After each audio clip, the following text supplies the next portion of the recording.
Good, yeah, ready to get started? Okay. All right, well, good afternoon, everyone. Welcome to course S2468, Peripheral T-Cell Lymphomas, a Diagnostic Roadmap for the General Pathologist. My name is Jeffrey Craig. I'm a hematopathologist at the University of Virginia in Charlottesville, and I'm here today with my friend and CAP24 co-faculty member, Sanjay Patel, who hails from Weill Cornell Medical College in New York City. Before I go on, Sanjay and I just want to show our appreciation to Megan Lim, who served as the senior advisor for this CAP24 course. Megan is a world-renowned expert in T-cell malignancies, and she's the current WHO Blue Book editor for virtually all of the topics that we will be covering in today's session. So thank you, Megan. Unfortunately, Megan couldn't be here today because of a prior family obligation. This is our agenda. I will be giving you an introduction on peripheral T-cell lymphoma. And then Sanjay and I are going to trade back and forth as we work our way through today's topics. Hopefully by this point, you've all had a chance to read through our course description in the CAP24 catalog, as well as review our course objectives. Suffice it to say, our primary goal here is to help everyone better recognize the histomorphologic features of peripheral T-cell lymphoma, to develop informed differentials, and to initiate thorough diagnostic workups. So on to our introduction. We're going to start with a bit of a history lesson on the evolving classification of peripheral T-cell lymphoma. If we go back to 1956 and the Rappaport classification, we find ourselves at a point in time when lymphocytes were not yet divided between B cells and T cells. And this is not great for PTCL classification. But by the time we get to the early 1970s and we have the Lukes and Collins and the Keel classifications, we now are separating B cells from T cells, and we are also recognizing the various functional and maturational states of lymphocytes, and they are informing our classification schemes.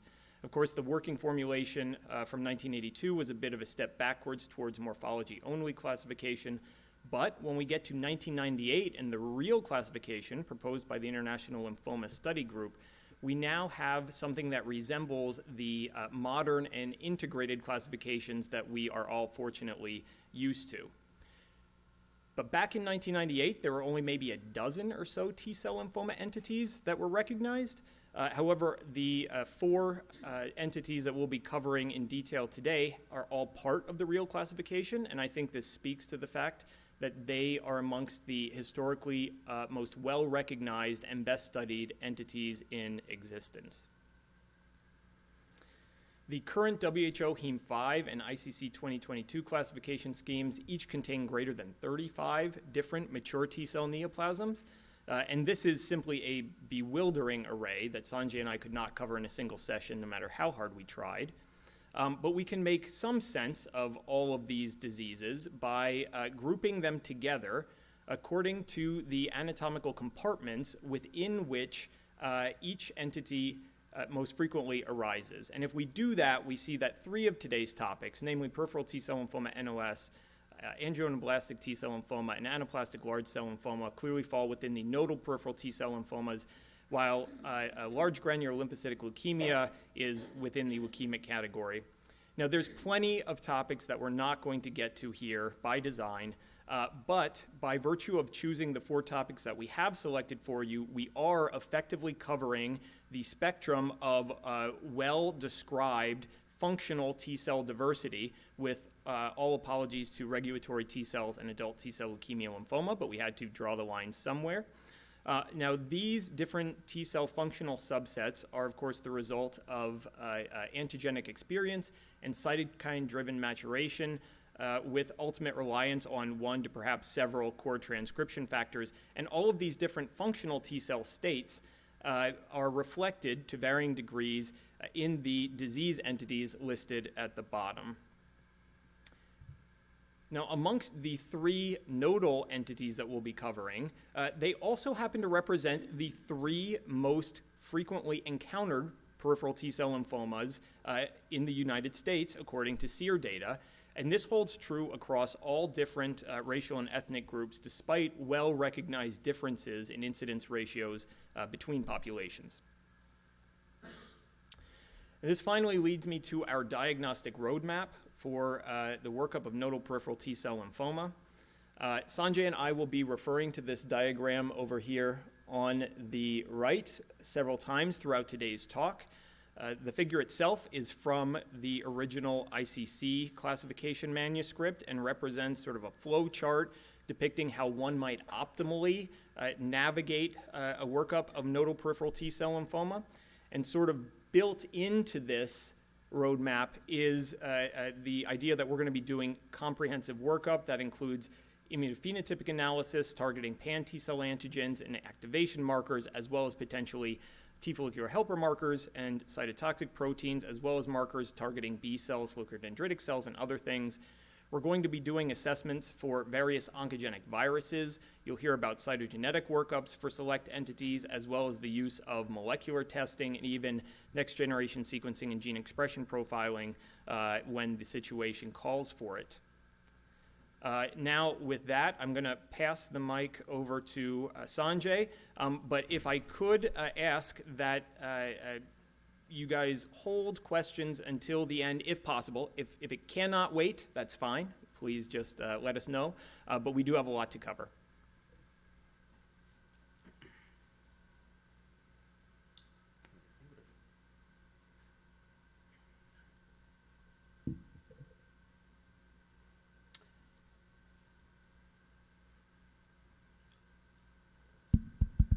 Can everyone hear me through this? Okay. All right, so the first case we're going to present today is that of a 39-year-old man with a history of GERD and months of severe fatigue and anorexia. He presented with noting 8-pound weight loss. Was also found in the ED with 1 week of left neck pain, intermittent fevers, and drenching night sweats with minimal cough per report. A CT chest was performed and identified a left upper lobe periaortic mass-like consolidation measuring 4.9 by 2.8 by 5.6 centimeters. So a left upper lobe transbronchial biopsy was performed. Here you can see the fragments of tissue resulting from that procedure. And I'm highlighting a few representative areas from this sample on H&E staining presented here. So what you can see is a relatively diffuse proliferation of medium to large-sized atypical mononuclear cells, which are quite pleomorphic in character. There's no architecture to this tissue, and so the salient finding is this diffuse proliferation. At higher power, we, of course, can observe these medium to large-sized cells of uncertain lineage based on morphology alone, although we do identify a few characteristic cytologic features, including these curvy linear or curved nuclear contours, which are important for this particular diagnostic entity. Of course, this is a lung lesion, so one of the primary considerations was a primary lung epithelial neoplasm. Here, P40 staining was negative, and to help the diagnosis, LCA or CD45 expression was positive across all of these neoplastic cells. Next stage immunophenotyping with pan B-cell antigen CD79A and CD20 revealed the cells to be negative. So we moved on to a battery of T-cell lineage markers given a consideration for some sort of aggressive lymphoma in this case. You can see that CD2 highlighted perhaps a small percentage of the cells. CD3 at surface level appeared largely negative, although perhaps some of these cells demonstrate a weak cytoplasmic staining pattern. CD5, another pan-T-cell antigen, was also found to be negative, and CD7, interestingly, highlighted perhaps some or a small subset of the medium to large lymphoid cells with weak intensity. Moving on to T-cell subset, CD4 appeared largely negative, while CD8 was convincingly and diffusely positive, showing perhaps a two-tone staining pattern with at least weak to moderate intensity on the vast majority of the large abnormal cells. CD30, you can see this characteristic strong and diffuse staining pattern, including at least one large cell in this field with Golgi dot-like staining as well. And in addition, ALK1 immunohistochemistry was also diffusely positive in the lesional cells. Would anybody like to hazard a diagnosis in this case?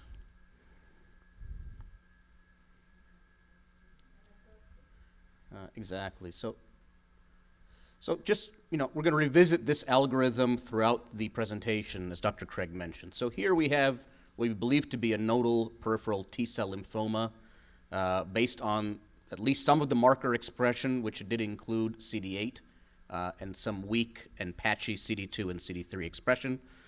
And notably, the cells were diffusely and strongly positive for both CD30 and ALK, placing us squarely in the anaplastic large cell lymphoma category.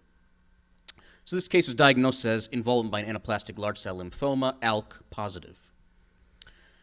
So although the name suggests large cells, and most of the cases we encounter do in fact have that characteristic morphology, it's important to note that there's a variety of differential diagnoses in this context, including both low and high-grade lymphomas, metastatic carcinoma, and of course melanoma. We want to keep note of this small cell variant, which I'll touch on in a few subsequent slides. And therefore, we try to maintain a low threshold for both CD30 and ALK immunohistochemistry in any such cases. I really want to highlight the point that flow cytometry is often unhelpful as an ancillary test in these cases. There are a variety of reasons for that. I've highlighted two here, one of which is that the tumor cells are often large and do not survive processing, and therefore you can characterize flow cytometry data as a false negative in many of these cases. In fact, in our practice, we've had cases where a cytosprint preparation shows many large cells, but those cells are really not very well visualized in the flow cytometry data itself. The tumor cells can often also be CD45 negative. We were fortunate in this case because this was a transbronchial lung biopsy that we did not plan for flow cytometry given the primary consideration of an epithelial neoplasm. So we did not have flow cytometry data. But certainly there are many cases where the tumor cells, if present in the flow cytometry specimen, are CD45 negative and can be missed by conventional CD45 and side scatter gating strategies. Of course, we always try to evaluate pan-T-cell antigens in these cases, including CD2, 3, 5, 7, 4, and 8. And that's because these cases can often lack expression of many, if not all of these pan-T-cell antigens, really complicating the diagnostic evaluation. In this case, we did have some expression of CD2 and perhaps some CD3 in a weak cytoplasmic pattern, and CD8 was convincingly expressed. So we did not have too much diagnostic difficulty here. Key markers in this case, as I've highlighted, include CD30. CD30 does not equal anaplastic large cell lymphoma, although without CD30, I don't believe anybody would make this diagnosis. And in fact, the staining pattern is just like this in ALCL. Anything less is often a bit perplexing, and so we are looking for strong and diffuse CD30 expression. But there are many other entities, both hematolymphoid and non-hematolymphoid, that can express CD30. For example, classic Hodgkin lymphoma can rarely enter the differential diagnosis with ALCL. CD30 is characteristically strongly expressed on the tumor cells in that entity. Primary mediastinal large B-cell lymphoma, EBV-associated large B-cell lymphoproliferative disorders, and peripheral T-cell lymphoma not otherwise specified can all present with CD30 expression, but notably almost never at this staining level of intensity. So this is quite characteristic for ALCL and often can be used to discriminate from these other differential diagnostic considerations. And of course, I included embryonal carcinoma in here. We can rely on germ cell tumor markers, but please keep in mind those are not entirely specific and can be present in ALCL as well. So we really want to demonstrate some sort of T lineage expression pattern in combination with CD30. ALK1 as well is something that's never expressed in normal hematolymphoid tissues, not in lymphocytes. So it is characteristically only expressed in a couple hematolymphoid tumors, including ALK-positive large B-cell lymphoma, a very rare entity that should be easily discriminated from ALCL of T-cell lineage based on B-cell lineage expression. And then, of course, a variety of solid tumors can also present with ALK expression, but should be resolvable based on the other panel of markers, such as those that we presented in this case. And then a very rare entity, ALK-positive histiocytosis, a lesion present in infancy, notable for this unique translocation. So we would have other tools in such cases to resolve this differential diagnosis. So ALCL, a class of mature T-cell neoplasms with shared cytomorphologic and phenotypic features, but clinical pathologically and genetically heterogeneous. We often think of them as ALK positive or ALK negative, and they come in systemic, primary cutaneous, or breast implant associated forms. Given the scope of this presentation, we're focusing primarily on systemic ALCL. So ALK positive ALCL primarily occurs in younger adults. It's a rare disease, 10 to 15% of pediatric or young adult non-Hodgkin lymphomas, 3% in adults. As with the other entities we're going to be discussing today, lymph node is the most common site of involvement, but patients typically and often present with frequent extranodal disease involving the skin, bone, soft tissue, lung, as in this particular case, and bone marrow. So usually the presentation is at advanced stage, although long-term survival is generally considered favorable in the ALK-positive subtype. I want to highlight the NPM1 ALK fusion protein, which is the canonical lesion found in ALK-positive ALCL. It is not the only ALK fusion protein found. I will highlight a few of those in a subsequent slide. Very interesting fusion protein. So a nucleophosphate is a protein expressed in all cells in the body. It's a nuclear and nucleolar shuttling protein. The N-terminal region of NPM1 localizes the protein to the nucleus and nucleolus. In this fusion protein, the C-terminal portion, which also carries a nucleolar localization signal sequence, is fused to the action site of ALK.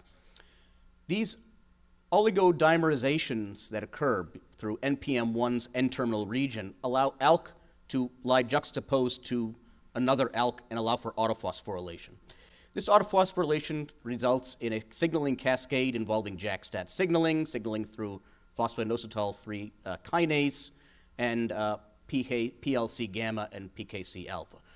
All of these pathways converge on the variety of features that are part and parcel of this disease, including hyperproliferation, immune evasion, and resistance to apoptosis. So this is a very strong driver of this disease. Important to note that there are variable patterns of involvement in ALCL that can often complicate the diagnosis, including pericortical, sinusoidal, which may mimic a metastatic carcinoma, perifollicular, intravascular, or diffuse, as was seen in our particular case.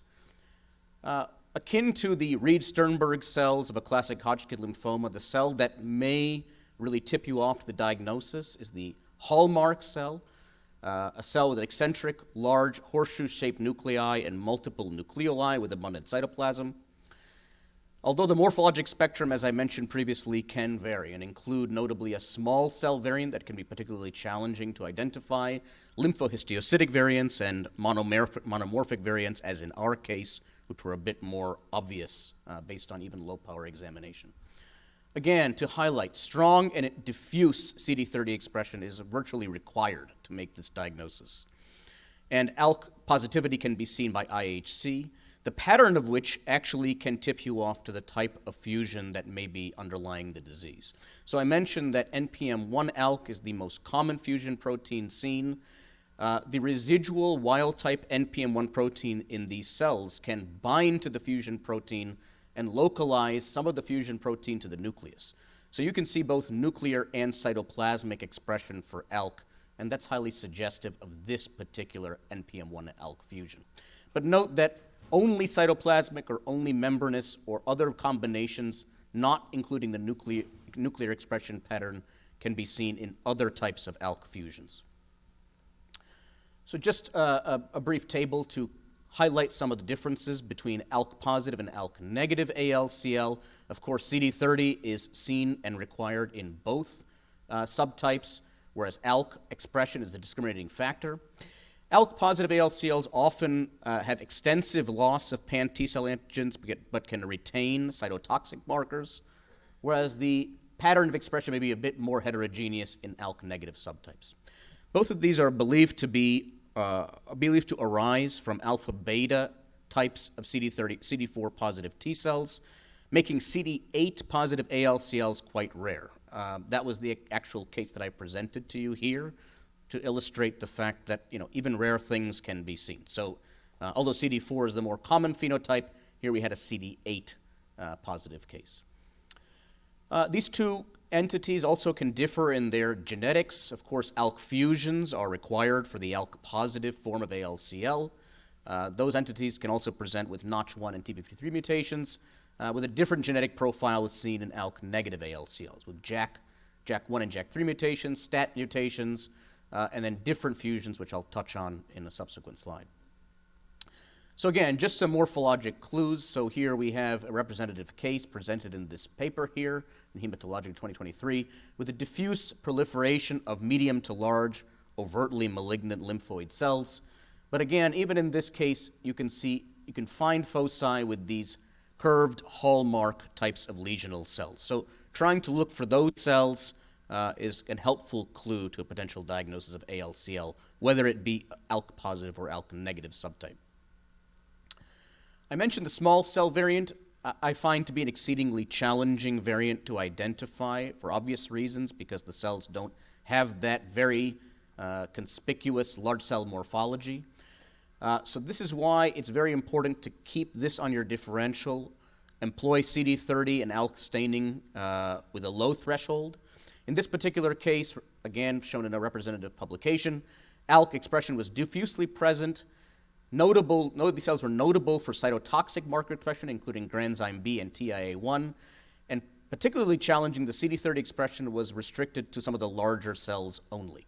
So the lack of a diffuse CD30 staining pattern can be challenging, and I acknowledge that in the absence of all of these data, it would be challenging to make this kind of diagnosis. So in such cases, really documenting ALK fusion by FISH or an orthogonal method becomes critical. So I've highlighted some of these things so far, but this is a common immunohistochemical algorithm that we use virtually for all PTCL diagnoses, including ALK with ALCL, whether it be ALK positive or ALK negative subtype. Importantly, and try not to be dismayed by the fact that there are not infrequently a complete loss of pan-T-cell antigen expression. We've seen cases where only a single cytotoxic marker like perforin or granzyme is retained. Additional ancillary studies become absolutely critical, and even then, sometimes we're forced with favoring a CD30 positive aggressive lymphoproliferative disorder, not necessarily able to make this definitive diagnosis. So we routinely apply all of these markers, and you can see that many of them can be frequently lost, either in isolation or in combination. So CD30, again, a strong diffuse staining pattern. CD3 can be entirely lost, or at least in this particular case, show a weak cytoplasmic pattern. But remember that if you even are able to capture these cells by flow cytometry, unless you're employing cytoplasmic staining panels, which are not always involved in lymphoma workups, you may miss CD3 expression altogether. So some documentation of cytoplasmic CD3 can, of course, be helpful. ALK, in this particular case, as we saw in ours, was diffusely and strongly positive, very helpful for the diagnosis. And then in some instances, we are obligated to then reflex to additional genetic studies, including TCR gamma and or alpha gene rearrangement, beta gene rearrangement analysis. I'd say in cases where you have a diffuse proliferation of CD30 positive, ALK positive cells, TCR gene sequencing is not critical to make the diagnosis, but there are many instances in which we do rely upon it. Of course, ALK is nice to confirm by FISH testing. Here's an example of break-apart ALK probe set where the fusion signal is seen in yellow and a break can be seen in separated red and green signals. Again, in cases where we have very convincing ALK immunohistochemistry, we may not need this test, given paucity of lesional tissue or other reasons, for example. Just briefly on DUSP22 and TP63 fusions that can be seen in ALK-negative ALCL. Very important to identify these if you can. We, at this point, will reflex to these particular FISH assays in all cases of ALK-negative ALCL, most importantly because DUS22 has been shown to carry a favorable clinical response or overall prognosis, whereas TP63 is quite dismal by comparison. I mentioned that NPM1 ALK is not the only fusion we can encounter. There's a large list of them. Of course, about 85% of the total are NPM1 ALKs. But using an ALK break-apart FISH assay, we can, of course, try to identify these other fusion partners, or at least demonstrate evidence of an ALK rearrangement. Of course, in ALK-negative ALCL, the genetics are different. We're looking for DUS22 and TP63 gene fusions, as I mentioned. And I haven't touched much on pericutaneous or breast implant-associated ALCL in this talk, given the scope of the presentation. I just want to finish with this very helpful IHC staining algorithm, which involves application of LEF1, P63, and cytotoxic markers, which we are routinely applying in any case. So you start with an ALCL using ALK IHC. You can hopefully define this as ALK positive or ALK negative. In ALK negative cases, the use of LEF1, TIA1, and P63 can be helpful to screen for cases that may benefit from additional FISH testing for DUS22 and TP63 genes. So if you have a tumor that expresses LEF1 but not TIA1, it's suggestive of a DUS22 rearrangement, of course requiring confirmation by FISH. Conversely, if you have P63 expression, that's highly suggestive of a TP63 rearrangement, but of course warrants further corroboration by a FISH assay. That's the end of this case presentation.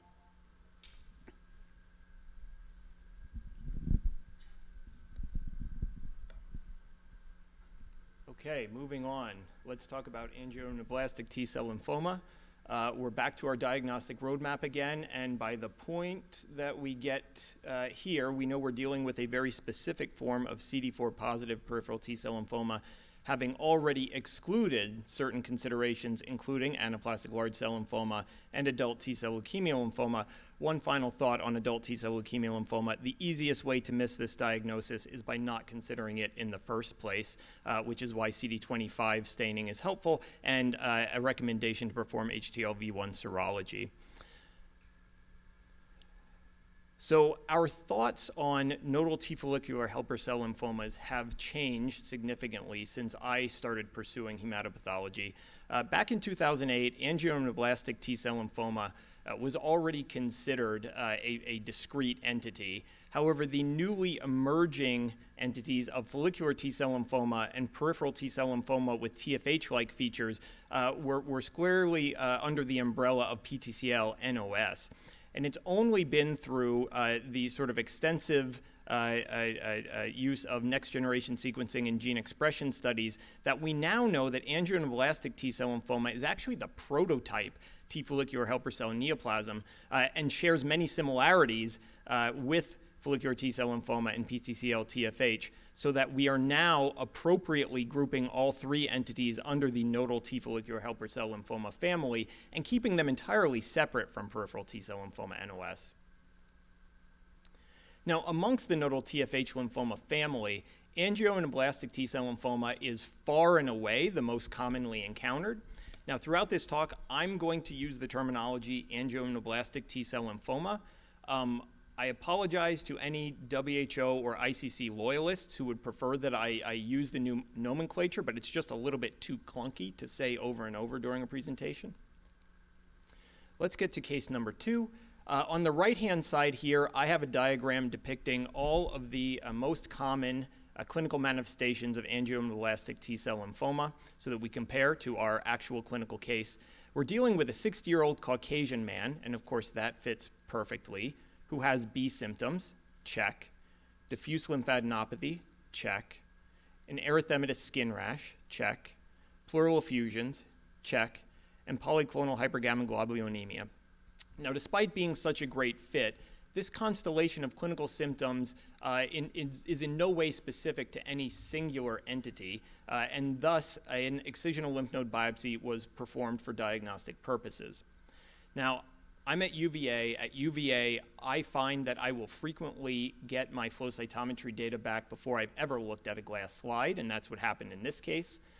So this is their actual flow cytometry from that lymph node excision, and I've highlighted here a population in lime green, which corresponds to a surface CD3 negative T cell population with robust expression of CD2 and CD5, but significant loss of CD7.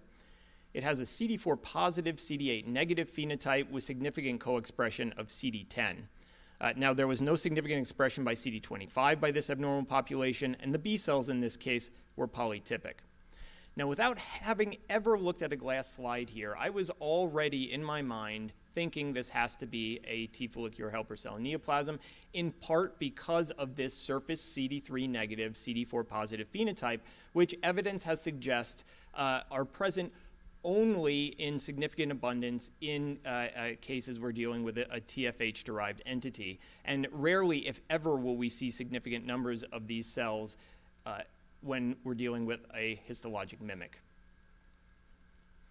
Now, at UVA, I do not get my lymphocyte clonality testing back in anything resembling a timely manner, but I will almost always submit newly diagnosed T-cell lymphomas for T-cell clonality testing, not necessarily because I would need it to make a diagnosis in this case, but because it can be really, really helpful for later on when the patient presents with either a supposed recurrence or a new skin manifestation and correlation needs to be performed. Now, in this particular instance, we see a pair of clonal peaks suggestive of biallelic rearrangement, and a positive result is what we would expect. Published data suggests that nearly 80% of angioimmunoblastic T-cell lymphomas will be clonal just by TCR gamma PCR. Moving on to our histology, we are dealing now with an enlarged lymph node with a thickened and somewhat fibrotic capsule and clearly effaced architecture, diffusely effaced architecture by this kind of mottled appearing process, which on higher power has some really prominent vascular elements and polymorphous lymphocytes, including lots of sort of small, sort of unassuming lymphocytes in the background, and then another population of intermediate to occasionally large-size lymphocytes with more dispersed chromatin, small but visible nucleoli, and expanded amounts of pale cytoplasm, imparting a so-called clear cell morphology. Here are those same cells at higher power, the lesional cells. Note the mitotic figures in the background. Our background inflammatory infiltrate also includes eosinophils, maybe an occasional plasma cell. We see lots of histiocyte nuclei in here, as well as an occasional follicular dendritic cell nucleus. Jumping to IHC, there's a lot of CD3 staining in this case. We know that this is a T-cell neoplasm based on our flow cytometry, and even though surface CD3 was negative by flow cytometry, we anticipate that CD3 is going to be positive here by immunohistochemistry. The CD4 positive abundance certainly fits with our flow phenotype.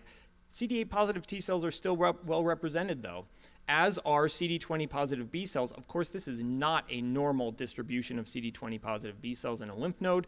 This is almost as irregular as the massively irregular and expanded follicular dendritic cell proliferations highlighted by our CD21 stain.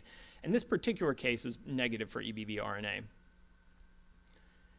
Now, at higher power, hopefully this projects well, we have a biphasic appearance of our CD3 stain, wherein the larger atypical cells lack the obvious membranous pattern of expression, but are clearly expressing cytoplasmic CD3. And then just note in comparison to the small surface CD3 positive T cells in the background. That matches our flow phenotype, as does the expression of CD2, CD5, and loss of CD7. So far, this is all adding up. We have lots of CD4, less CD8. Again, one more time, just to show how exuberant these follicular dendritic cell proliferations can be. And as Sanjay mentioned, we're going to do CD30 staining in essentially every newly diagnosed T-cell lymphoma case. And here we actually do have partial co-expression of CD30 by our neoplastic lymphocytes. However, this is absolutely not to the degree that we would associate with a diagnosis of anaplastic large cell lymphoma.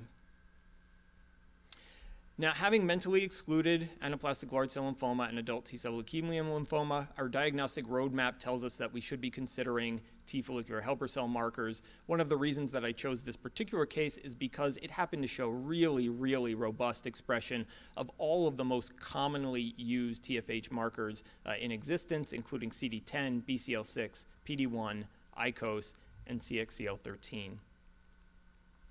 Now, having chose just one case to present to you, there are some features that we associate with angioimmunoblastic T-cell lymphoma that were not present in this case, and so I'm including these additional images to highlight some of those. So in our case, we had seen something like a thickened and fibrotic capsule. That's not really the norm per se. Usually the capsule is sort of normal thickness, intact, and we have preservation of the subcapsular sinus.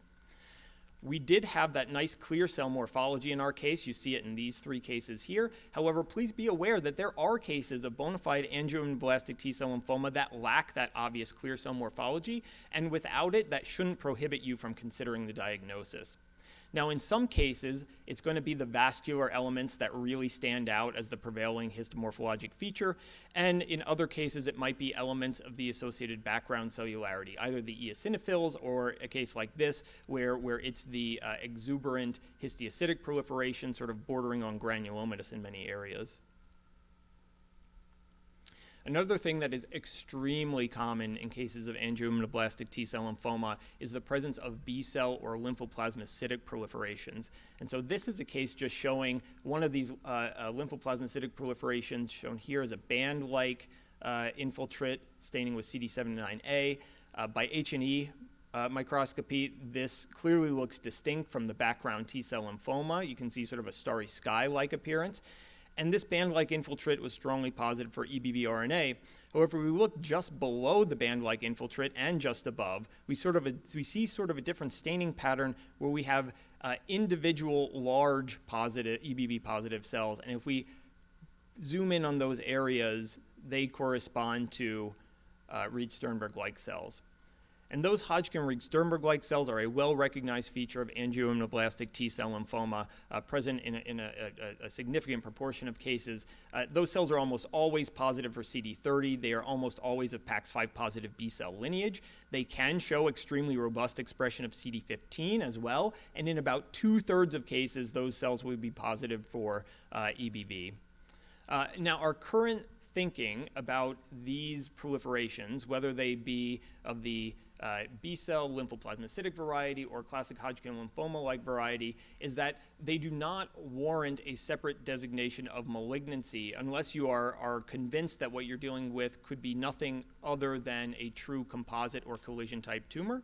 But that in most cases where they're present, these are best described simply as proliferations using the preferred nomenclature shown here, describing either mono or polytypic, EBV positive or negative, etc. Now, of course, those Hodgkin-Reed-Sternberg-like cells and the polymorphous inflammatory background are going to raise a differential of classic Hodgkin lymphoma. Just be aware that true classic Hodgkin lymphoma should not have the arborizing proliferation of high endothelial venules. You shouldn't as often see expanded follicular dendritic cell meshworks, and importantly, the T-cell compartment should not be morphologically or immunophenotypically atypical. That being said, you can occasionally see those weakly PD1 positive T-cell rosette configurations around real Hodgkin-Reed-Sternberg cells. Okay, so our diagnosis in this case is angioimmunoblastic T-cell lymphoma. That's no surprise. I have listed here now the most important histomorphologic features, which we should have covered. The high endothelial venule proliferation, which is a subjective finding, but something that most people agree on when they see it. The follicular dendritic cell expansions, which are less obvious by eye, but use your IHC. Clear cell cytology, the polymorphous inflammatory background, including EOs and plasma cells, the presence of EBV positive B cells or B immunoblasts, again, which are considered part of the biology of these T follicular helper cell lesions, patent subcapsular sinuses. In most cases, we expect to see an absence of residual follicle structures. However, there are earlier patterns of angioimmunoblastic T-cell lymphoma that we'll talk about momentarily. And then we're looking for the expression of T follicular helper cell markers, at least 2 and ideally 3. This is assuming you have access to the full panel And it's really the expression of these T follicular helper cell markers that defines this TFH lymphoma family. Now, it was through gene expression profiling that angioimmunoblastic T-cell lymphoma was first shown to be of T follicular helper cell lineage. Here we have cases of angioimmunoblastic T-cell lymphoma being compared to peripheral T-cell lymphoma unclassified and different functional T-cell subsets, and there's a clear resemblance between the T follicular helper cells and angioimmunoblastic T-cell lymphoma. From this ranked gene list, we see several of the diagnostic markers that we used in our case emerging, including CXCL13, PD1, and BCL6. Here's the full list of T follicular helper cell markers that we utilized in this case. Be aware that there are other TFH markers out there that have been reported in the literature, some of which are listed here. These just simply haven't gained the same type of traction in diagnostic use. The one thing I want to say about our TFH markers is PD1 and ICOS are hands down the most sensitive markers out there, but they're considered less specific. And so you really don't want to consider them as being positive unless they are moderately to strongly positive in the vast majority of your neoplastic cells. And meanwhile, CD10, BCL6, and CXO13 are considered very specific but less sensitive. CD10 in particular often shows sort of just weak subset staining, and CXCL13 can also be present just in a minor subset. BCL6, I personally don't count it as positive unless it's really convincing staining well above background in the vast majority of my lesional cell population. Now let's talk about those different histologic patterns of angioimmunoblastic T-cell lymphoma. The vast majority of cases are going to be patterns 2 and 3, wherein your nodal architecture is either partially or completely effaced. However, be aware that there is something referred to as a pattern 1, and this can conceptually be considered as an early manifestation of angioimmunoblastic T-cell lymphoma, wherein you have largely preserved architecture with the presence of sort of hyperplastic follicles and very minimal FDC expansion. And this raises an important differential consideration now between angioimmunoblastic T-cell lymphoma pattern 1, benign follicular hyperplasia, and follicular T-cell lymphoma. Because in each of these cases, you're going to look at a lymph node that's essentially intact and has these follicular structures. How do you distinguish between them? Well, in true angioimmunoblastic T-cell lymphoma pattern 1, you're looking for the abnormal T follicular helper cell population outside around the periphery of the of the lymphoid follicle, as well as in between the follicles. In cases of pure reactive hyperplasia, you want to see the strongly staining T follicular helper cells within the germinal center itself. You usually see them polarized in the direction of the germinal center light zone. And then in a case of follicular T-cell lymphoma, and there's several variants of this, but this is the sort of canonical follicular lymphoma-like variant of follicular T-cell lymphoma, where we have these really nice, well-formed follicle structures, but the follicle centers are composed entirely of CD3 positive T cells with virtually no CD20 positive B cells. This is a very distinct pattern that I think everyone will recognize immediately. Now, oftentimes you will not need next-generation sequencing to diagnose a case of angioimmunoblastic T-cell lymphoma. However, such studies have taught us a lot about the natural development of this disease, which relies on mutations in key epigenetic regulators, specifically TET2 and DNMT3A, that occur within hematopoietic stem and progenitor cell populations. And then these, we'll call them chip-like clones, can eventually emerge either as lymphoid neoplasms or myeloid neoplasms based on the presence of cooperative co-mutations that drive differentiation. And for the T follicular helper cell neoplasms, those key co-mutations are IDH2 codon R172 mutations, which are essentially exclusive to angioimmunoblastic T-cell lymphoma, and mutations in Rho A G17V, which are considered the molecular hallmark of the entire TFH lymphoma family. And it's not that these mutations only occur in T follicular helper cells, but rather that their presence strongly redirects the cell's programming towards a T follicular helper cell lymphoma fate. So with that, these are just my angioimmunoblastic T-cell lymphoma take-home messages. Angioimmunoblastic T-cell lymphoma is incredibly common. I hope you all agree with me by this point that patterns 1 and 2 are instantly recognizable if you stick to the key characteristic features of angioimmunoblastic T-cell lymphoma. Our differential considerations include reactive hyperplasia, classic Hodgkin lymphoma for patterns 1 and 2, and even potentially a peripheral T-cell lymphoma, which we'll hear about momentarily, in a case that might be particularly tumor cell rich. And as always, our diagnosis is going to be aided by an integrated approach utilizing all available data. Okay, so with that, I'm going to turn over the microphone.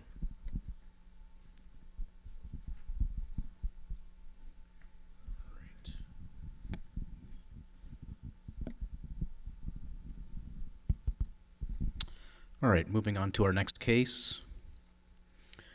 This is a 68-year-old woman with hypertension, hyperlipidemia, and obesity who was noted to be in her usual state of health until she noticed a rapidly growing right neck mass.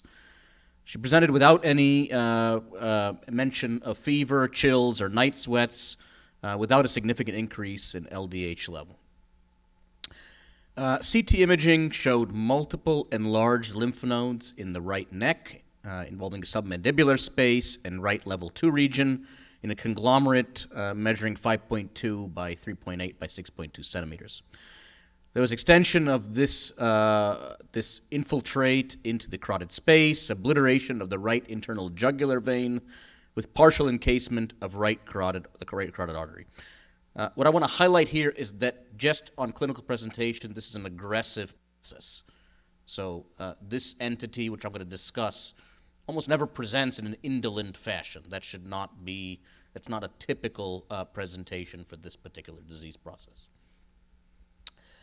A right cervical left lymph node excision was performed, and here you can see at low magnification an infiltrate without any discernible nodal architecture involving presumably perinodal adipose tissue. The cells here in this infiltrate are characterized by pleomorphism. They range in size from small to medium to large. There isn't much in this particular field of a polymorphous background. We don't see many eosinophils or neutrophils, plasma cells, or so on and so forth. So most of the infiltrate here appears to be comprised of lymphocytes and maybe some admixed histiocytes. In this case, we did have flow cytometry, unlike the case that I presented previously. This was a lymph node tissue. At least at our institution, virtually all lymph node excisions will come directly to our hematopathology service so we can perform a comprehensive heme path evaluation involving flow cytometry. And so you can see just on the data on the left that virtually all the events captured from this specimen were lymphocytes.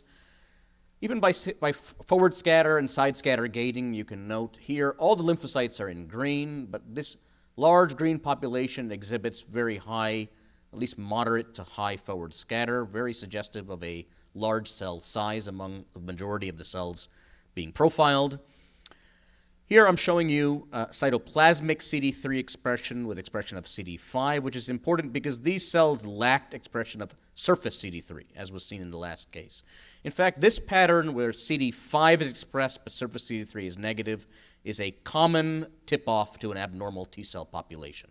So we're almost always looking in our data at this top left quadrant in CD5 by surface CD3 gating.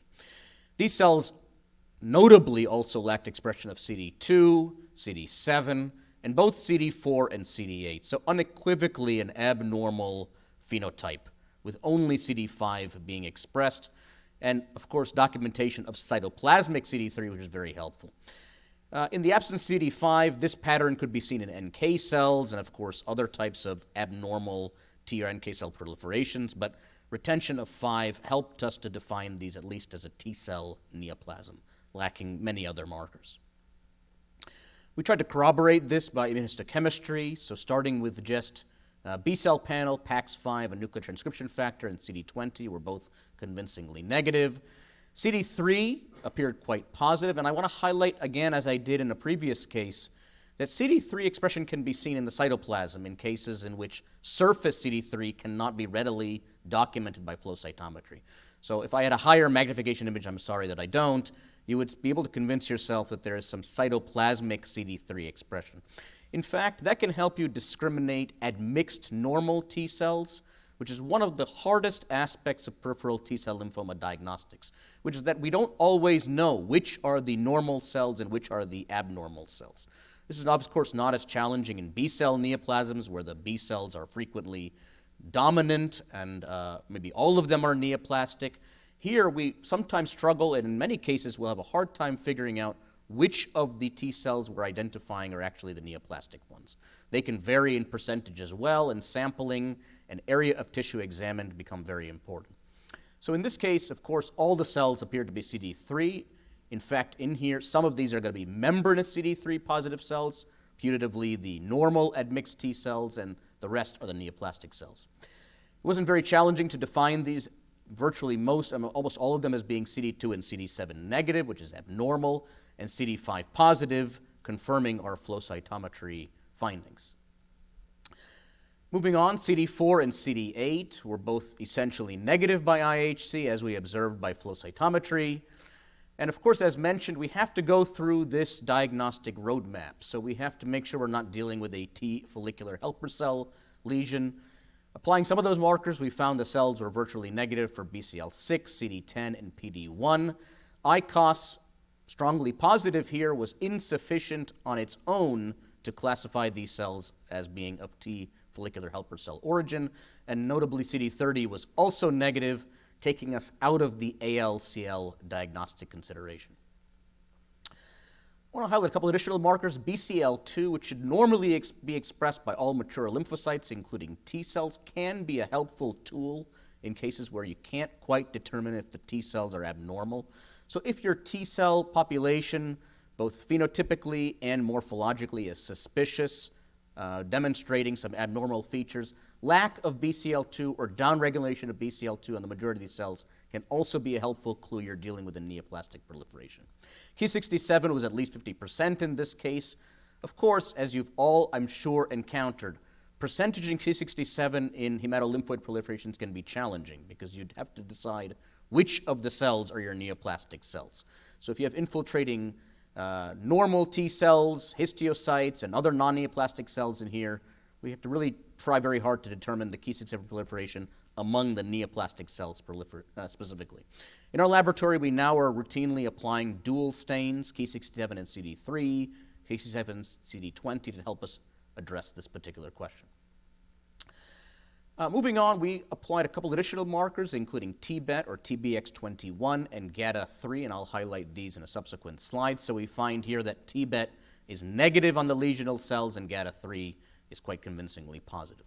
These are transcription factors that drive T cell polarization either towards Th1 or Th2 programs, and so immunohistochemistry can help us broadly classify cells as belonging to one or either one of those two transcriptional states. So I think we know what we're discussing in this particular case. So going back to our diagnostic roadmap. So I didn't mention, but this patient did not have any evidence of HTLV1. CD25 on a separate flow assay was negative on the lesional cells.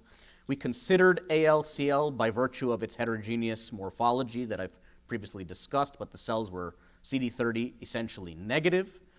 We tried to look for evidence of T follicular helper marker expression, but only found ICOS expression in this particular case, considered insufficient to classify this population of cells as being of T follicular helper cell origin. So moving on, we had CD4 and CD8, both in combination. In this case, both of those markers were negative, and we've gone down into the PTCL NOS category. And I'll touch briefly on some of these additional markers in a subsequent slide. So this case was diagnosed as involvement by a peripheral T-cell lymphoma, GATA3 positive, not otherwise specified. So this is a diagnosis of exclusion, which has diminished in size as we've started to better categorize entities and reclassify them into other categories, including, as Dr. Craig has mentioned, quite a bit we've learned about T follicular helper cell neoplasms. So we want to be as specific as we possibly can in making this diagnosis and make sure we have considered all of the other entities we're describing here today. It's important because the abnormal population can be very elusive, morphology can be highly variable, and I mentioned that in our flow cytometry data in this case, there was an obviously abnormal population, but sometimes you don't have pan-T-cell antigenic loss. Maybe only one marker is lost. So trying to identify your neoplastic T cells and quantify them in a background of normal admixed T cells can be particularly challenging. We do have some new tools available nowadays, including TRBC1 staining by flow cytometry. Some of you may have heard of this. It's analogous to the kappa and lambda of B-cell lymphoproliferative disorders. But I'll make the point that it's only helpful if you can zero in on your population of interest. So that means, for example, looking for your CD4 positive, CD7 negative population and looking for TRBC1 ratios within that compartment specifically. Broad application of this tool can be problematic on its own. We have to fully exclude a lot of the differential diagnostic considerations we've been talking about so far today, including ALCL. We mentioned CD30 was negative in this case, AITL or other TFH-derived lymphomas. We did our broad panel involving immunohistochemistry and flow cytometry labeling. ATLL, I mentioned this patient did not have evidence of HTLV1 expression. CD25 and FOXP3 expression can be seen in other T-cell neoplasms. So this is really a clinical pathologic diagnosis, invariably requiring documentation of HTLV1 viral infection. And then classic Hodgkin, exceedingly challenging sometimes to really define a case as a T-cell neoplasm in the setting of seeing some Reed-Sternberg-like cells present, as Dr. Craig has mentioned. So we have to rely on comprehensive immunohistochemistry and genetic studies in some cases to make sure we're not missing or fully investigating for a neoplastic T-cell population. Assuming we have eliminated that possibility, classic Hodgkin is, of course, on the differential diagnosis in many cases. So this is a diagnosis of inclusion. The prevalence has decreased, as you might imagine, as we've better characterized entities that were formerly considered PTCL, of which TFH lymphomas comprise a large fraction. This disease typically presents in adults with nodal disease with frequent extranodal involvement. And so I want to highlight and emphasize that a patient presenting with an indolent clinical course, I would find less frequently, if almost never, to be a peripheral T-cell lymphoma of the type that we typically are investigating. Things can happen, but we typically encounter patients who have aggressive presentations, high-stage disease, and short overall survival. Survival is 20 to 30% at 5 years, and morphologically, this is a very heterogeneous group of diseases, as you might imagine. Often, there's admixture of non-neoplastic cells, so fishing out the neoplastic ones is of paramount importance and not always easy to do. So we often will almost always will look for expression of pan-T-cell antigens with loss of or one or more of these markers, including reduction in CD5 or CD7. Our particular case lacked CD2 and CD7 expression. It retained CD5 but didn't have CD4 and CD8. That in the context of a dominant population by flow cytometry and abnormal morphology made this case a little less challenging than some can be. I mentioned BCL2 expression. You typically expect to be found on normal T cells. If it is lost to a considerable degree, can be a helpful clue. We must lack TFH phenotype, and although CD30 expression can be seen, as we've sort of highlighted or at least emphasized in the last couple of cases, we are looking for strong expression to consider a case in the ALCL category. So some CD30 expression does not equal ALCL. I mentioned morphologic heterogeneity. There are 4 patterns that have been described in the PTCL umbrella, including a uniform proliferation of small to medium-sized cells without much admixture of other chronic inflammatory or acute inflammatory cells. Pattern 2, conversely, a diffuse proliferation of medium to large-sized cells, overtly malignant in appearance. A pattern 3, which has a mixed inflammatory background, and pattern 4, so-called lymphoepithelioid variant, or quote-unquote Lennart-like lymphoma. And so you might encounter these patterns heterogeneously and spatially in a given case. All right, so just be aware that there are these patterns, they do exist, and they may not be uniformly present throughout a given case. So examination of as much tissue as possible can also be particularly helpful. I've touched on TBX21 or TBET and GATA3. So what are these categories and what is their significance? Gene expression profiling studies from several years ago now, led by Javeed Iqbal and others, demonstrated that in the category of PTCL NOS, i.e. cases not classified as TFH lymphomas or the other entities we've been discussing, can be separated into two groups by gene expression profile. One is a Th1 or TBET polarized group, and the other is a Th2 or GATA3 polarized group, characterized by expression of these genes and some of their downstream targets. This approach does not classify all PTCLs, so there is a remaining group of unclassifiable PTCLs by this particular approach. But now this designation has started to enter our lexicon. I want to make the point that this is not standard of care. Okay, we are not performing this testing in all cases. It's not required as per current diagnostic schema.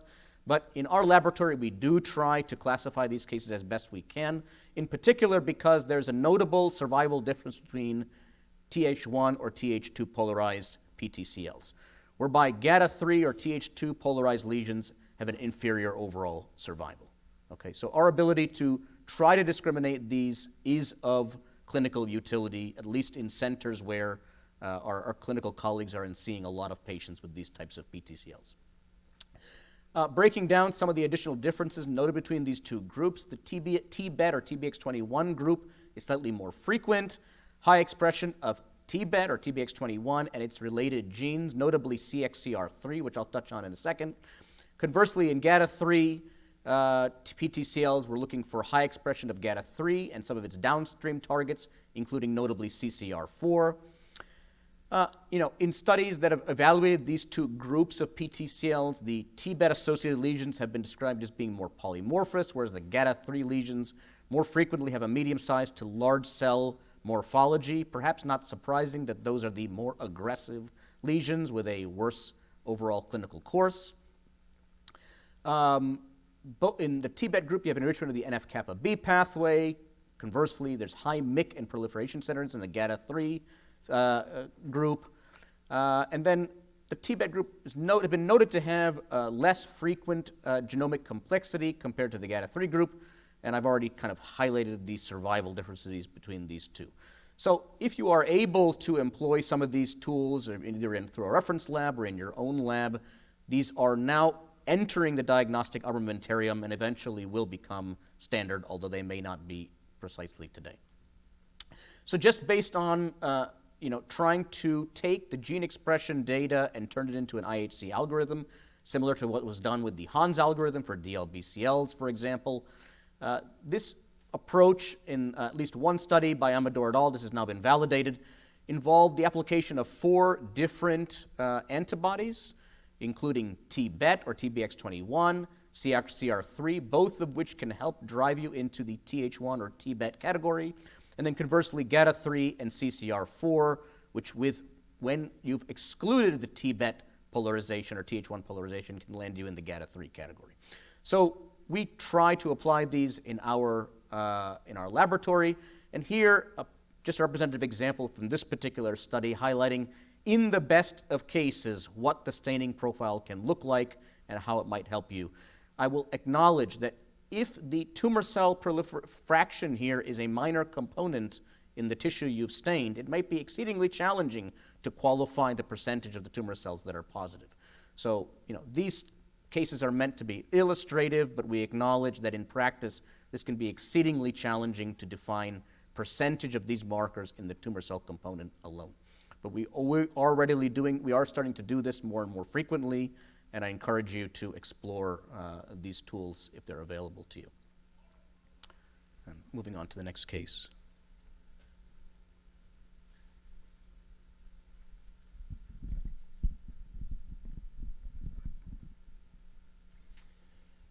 Okay, so our inclusion of large granular lymphocytic leukemia in this session is a divergence from our nodal peripheral T-cell lymphoma roadmap. So why did we include it? Well, in my former role as a dedicated lymphoma pathologist for the BC Cancer Agency in Vancouver, our lymphoma pathology team received a seemingly endless number of requests for rule out large granular lymphocytic leukemia, and it became very obvious to us that our community pathologists did not feel comfortable weighing in on this entity one way or the other. So large granular lymphocytic leukemia is a neoplastic proliferation of cytotoxic large granular lymphocytes. Of course, they can be of either the T cell or NK cell variety. Now, large granular lymphocytes are a normal component of peripheral blood. You and I all have them. They represent roughly 5 to 15% of all peripheral blood mononuclear cells. While large granular lymphocytic leukemia is considered an extremely rare diagnosis, reactive large granular lymphocyte expansions are incredibly common and frequently include clonal or oligoclonal populations. And I think this is where a lot of the confusion and uncertainty comes from. So I absolutely love the title of this manuscript here, All That Glitters Is Not LGL Leukemia. It's so true. Our differential includes, on one hand, other T and NK cell neoplasms with a leukemic presentation, but I would argue that's really on one end of the spectrum, like the truly fulminant, overtly malignant end of the spectrum, where we might be considering alternative diagnoses like hepatosplenic T-cell lymphoma or aggressive NK cell leukemia. More frequently, I think people are having trouble with the differential with reactive T and NK cell expansions, and we know that we see these reactive T and NK cell expansions in the setting of autoimmune disease, particularly rheumatoid arthritis and lupus, in the setting of chronic infection, including Epstein-Barr virus and HTLV-1, in the setting of other malignancies, including both myeloid and lymphoid neoplasms, as well as solid tumors, post-transplant, and this can be post-allo or auto bone marrow transplant, as well as solid organ transplant, and we even find these reactive expansions in a subset of healthy donors and individuals who have absolutely no clinical manifestations of T-cell neoplasia. And to make this particularly challenging, while all of these situations favor the rise of these reactive NK cell or T-cell expansions, they are also the prime setting in which we see bona fide large granular lymphocytic leukemia emerge, and that's because all of these entities provide sources of chronic antigenic stimulation and potentially cause the cytopenias that initiate diagnostic workups. So let's move on to case 4. We're dealing now with a 58-year-old Caucasian woman who's presenting with chronic fatigue and neutropenia, anemia, a borderline lymphocytosis, mild splenomegaly, and she has a history of rheumatoid arthritis and is on methotrexate, which, by the way, is actually a drug that can be used to treat large granular lymphocytic leukemia. If we look at her peripheral blood, it's easy enough to find large granular lymphocytes. Now, I will admit that there are not a bajillion of them in this case, but they are quite easy to find, and they represent a sizable fraction of all circulating lymphocytes. So how do we work up the lymphocytes in a peripheral blood sample like this? Flow cytometry, right? And if we're going to do flow cytometry, we may as well incorporate our clonality assessment by TRBC1. We heard Dr. Patel mention TRBC1 earlier, and the challenge is when you cannot isolate your neoplastic population. Of course, when you're doing flow, now you can, right? So if anyone is not familiar with the use of TRBC1, I'll explain it like this. Somewhere during the course of vertebrate evolution, the D, J, and constant regions of the TCR beta gene underwent a duplication event and have since evolved in parallel and diverged to a degree where we can now, using antibodies, separately detect one constant region versus the other. And so what that means is if we have a true polyclonal population, we would expect subsets to have expression of TRBC1 and subsets not to. So the percentage of TRBC1 positive events would be somewhere here in the middle. Meanwhile, if we are dealing with a truly clonal population, we would expect that TRBC1 would be either all positive or all negative. Here's how this plays out in the blood of just a completely healthy donor who has normal populations of CD4 positive and CD8 positive T cells. And then they also have in red this population of CD8 positive alpha beta T cells with sort of a normal expression of CD5 for CD8 positive T cells and complete loss of CD7. But this alpha beta T cell population completely lacks TRBC1 expression, telling us that it is almost certainly clonal in nature. Now, here is the flow cytometry data from our patient's peripheral blood. Once again, I've highlighted to you the abnormal population in lime green. These are CD3 positive T cells that lack T cell receptor gamma delta, meaning that they are presumptive alpha beta T cells. They have a CD8 positive, CD4 negative phenotype. They have dim expression of CD2 and partially reduced expression of CD7. Now, if we look at the normal CD4 positive T cell subset as sort of our internal control, and we look at TRBC1 in a histogram profile, this is what we expect to see, where we have a nice population of TRBC1 positive cells and a nice population of TRB1 negative cells. If we look at all CD8 positive T cells, just absolutely all of them, 94% are positive. That's already abnormal. And if we focus exclusively on the immunophenotypically aberrant lime green population, 100% TRBC1 positive, telling us that this is clonal. This population represented 24% of the total circulating lymphocytes, amounting to a circulating burden of 1.15 thousand per microliter. Using a separate flow tube, we can see that this same population shows dim to moderate expression of CD16 and significant co-expression of CD57. Now, in this sense, the population we've identified by flow sort of fits very well with the canonical profile of a T-cell large granular lymphocytic leukemia, and also just T-cell large granular lymphocytes in general, being positive for surface CD3, CD8, and CD57. Now, the vast majority of T large granular lymphocytic leukemias will express the alpha beta T cell receptor. For those that don't, or any time you're dealing with a gamma delta T cell population, you cannot use TRBC1 to make your clonality assessment, because they will all lack TRBC1 because they don't express the T cell receptor beta chain.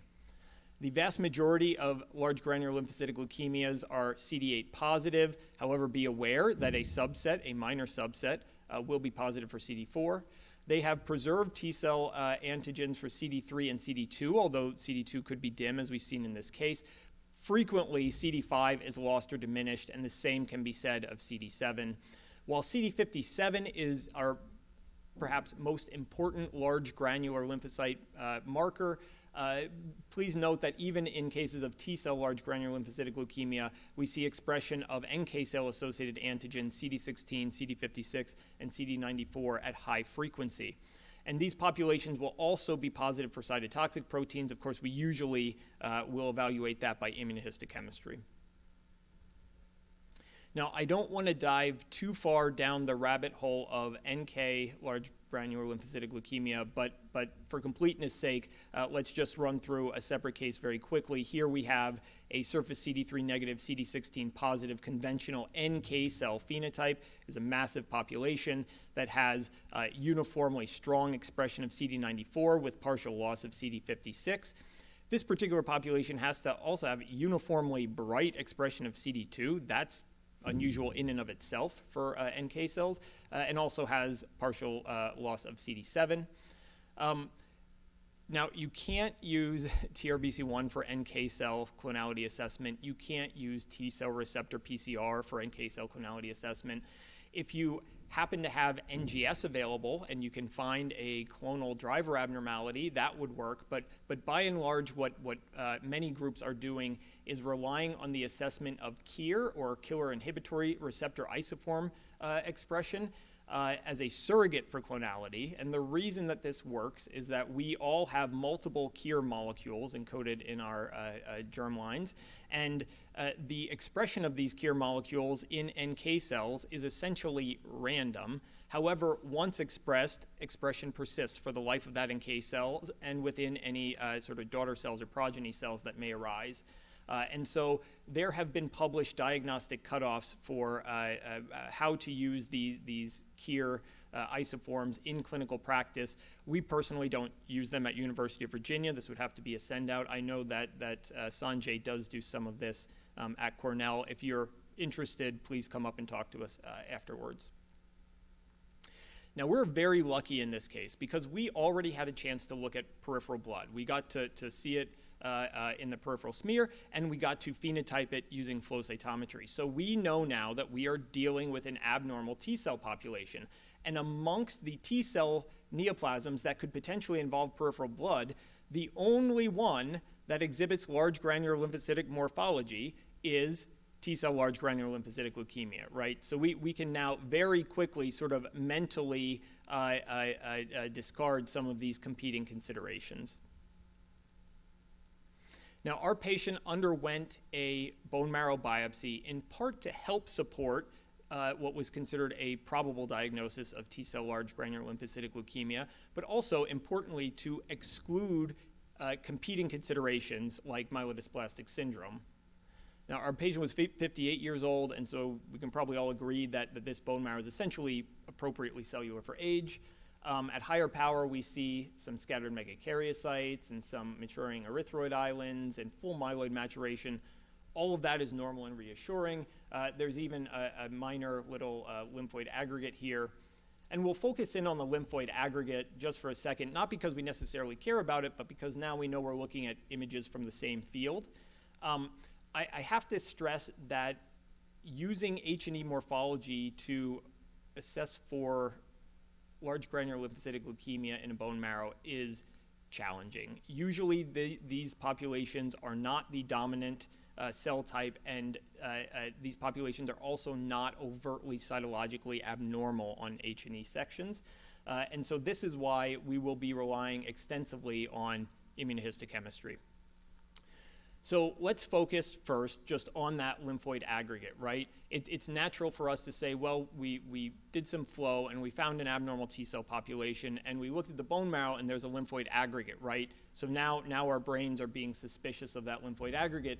But here we see that while this is a CD3 positive T cell rich lymphoid aggregate, the overwhelming majority of those T cells are CD4 positive. The density of CD8 positive T cells really isn't any higher within the lymphoid aggregate than it is anywhere else in the marrow. So that lymphoid aggregate is a red herring of sorts. However, there is an increase in background T cells, and most of them appear to be CD8, right?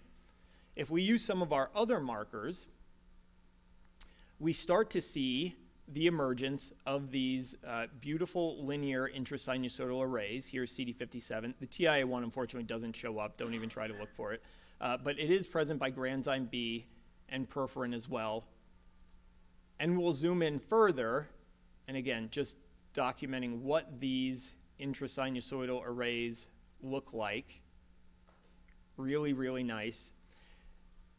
Trying to see them on H&E sections is very challenging, and I would argue not worth a ton of your time. Just rely on the immunohistochemistry. Now, this is a bonus case of an NK cell, large granular lymphocytic leukemia, in which those intrasinusoidal proliferations were a bit more exuberant.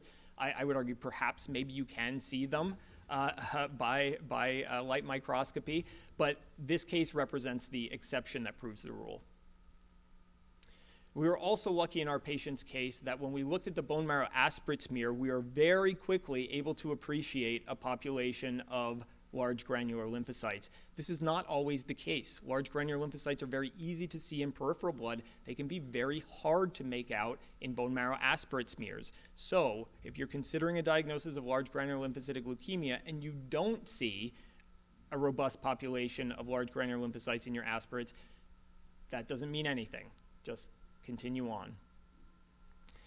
Now, we submit that bone marrow for lymphocyte clonality testing as per usual, and in this case, it comes back with a single massive clonal peak with suppression of the polyclonal background. This is sort of what we expect to see when we have that presence of any single dominant clonal population, which we know we had based on the flow cytometry. So our diagnosis here is T-cell large granular lymphocytic leukemia. This entity has a median age of 60 years with no sex predilection. Neutropenia is sort of far and away the most common clinical manifestation and seen in the vast majority of cases. Anemia is sort of right behind that. There is this known association with autoimmune disorders, with rheumatoid arthritis being seen in 20% of patients.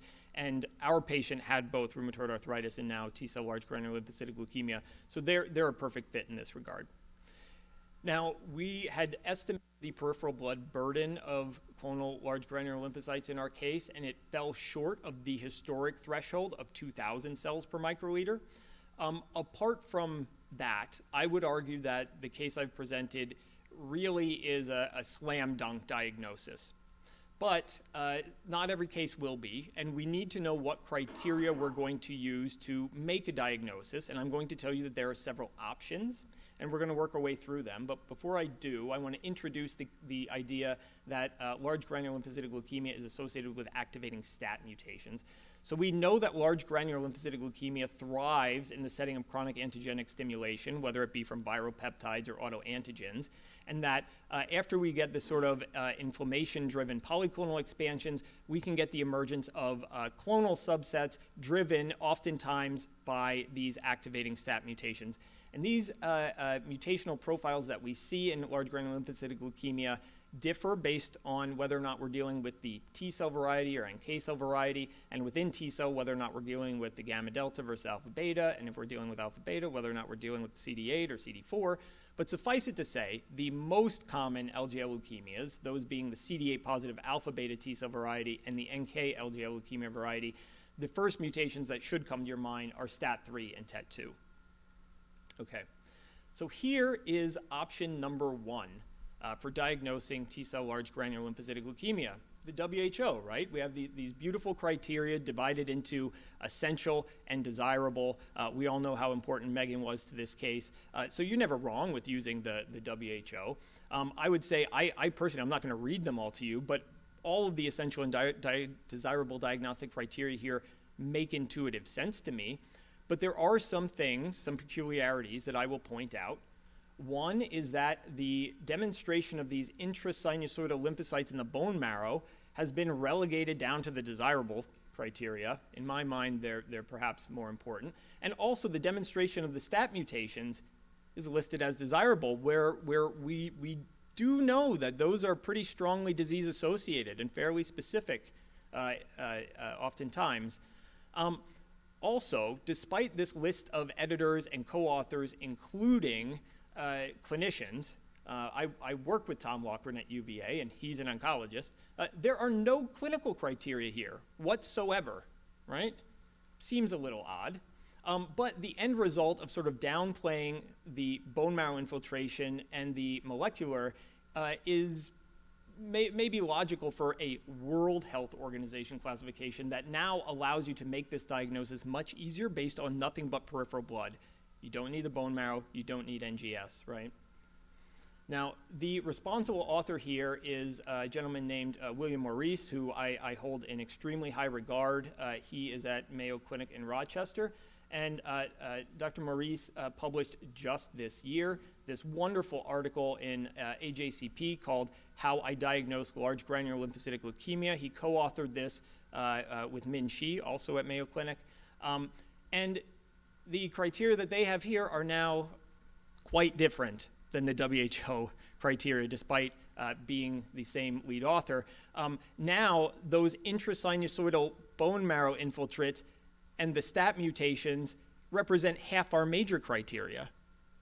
And whereas the WHO included no clinical criteria, we have unexplained cytopenia and visceromegaly popping up. Meanwhile, we've now downplaying the immunophenotypic aberrancy, right? To make this even more complicated, Dr. Maurice and Dr. Shi just recently, this just came out literally last month. For any of you hematopathologists, you might already own a copy of Elaine Jaffe's hematopathology textbook. The very brand new edition came out, and Dr. Maurice and Dr. Shi are the authors of the revised table for LGL leukemias. And immunophenotypic aberrancy went from being, right, minor criterion to now the #1 major criterion. Our clinical criteria of unexplained cytopenia and visceromegaly has now been changed to unexplained cytopenia and positive RF, ANA, or polyclonal hypergammaglobulinemia, right? Okay, so which of these criteria do you use? Which should you use? Well, I would argue if there's a very high index of clinical suspicion, or you're simply trying to confirm a previously established diagnosis, or you're just dealing with peripheral blood, use the WHO. It's far easier to get there, right? If you are a fan of more granular, detailed criteria, this table is fantastic. It will reassure you, it will give you in fine detail what you need to have so that you can confidently say, yes, this is LGL leukemia, or no, it is not. I personally fall somewhere in the middle. Not necessarily this table per se, but rather this little flow chart that Dr. Maurice and Dr. Shi provide in their AJCP article. I don't like to call something cancer if there's no meaningful clinical or laboratory manifestation, right? So there has to be something. I want to look in peripheral blood and see large granular lymphocytes. I don't really feel very comfortable if I don't. I want those large granular lymphocytes to be immunophenotypically aberrant, or at least immunophenotypically distinct, right? Presenting as a nice tight cluster in your flow scattergrams. I want those LGL proliferations to be persistent and clonal, and I want to see them in the bone marrow. And if I can do all of this, I'm very happy to make a diagnosis of large granular lymphocytic leukemia. In instances where I cannot get there, usually what I'm dealing with is exactly what I think a lot of people have issues with, and that is something that's referred to a T-cell clone of uncertain significance. And these T-cell clones usually are large granular lymphocyte proliferations that are clonal, right? However, compared to bona fide LGL leukemia, the T-cell clones of uncertain significance will be at a much lower relative and absolute peripheral blood burden level. And all of the other criteria that we've sort of highlighted as being meaningful for a diagnosis of LGL leukemia are very helpful in making this distinction as well, particularly the cytopenias, the bone marrow infiltration, and those STAT mutations, right? Now, many authors have proposed now practical thresholds of 15 or 20% of total circulating lymphocytes, or 500 cells per microliter, to differentiate something that might better be called TCUS from a potential diagnosis of LGL leukemia, okay? Now, here are my LGL take-home messages. I understand that LGL leukemia is very challenging if it's not something that you encounter all the time. However, I do think if you're using an integrated approach and all available data, you can get there. You need to be cognizant of what you're using for clonality assessment based on your different subtypes, right? Immunohistochemistry is your friend when you're looking at bone marrow and other tissue sections. And just try to abide by at least one of the acceptable diagnostic criteria that exist. You can take my advice for what situations to use them in, but if not, that's fine. And as always, just apply knowledge, judgment, and caution in all your work. So with that, we'll close here by showing you one last time our diagnostic roadmap for nodal peripheral T-cell lymphoma. Thank you so much for your time and attention today. Please feel free to come up to us afterwards. Sanjay and I will stay, and we'd love to hear from you, love to talk to you, love to answer any questions or just chat. And with that, thank you. Please leave feedback on the app, if you will.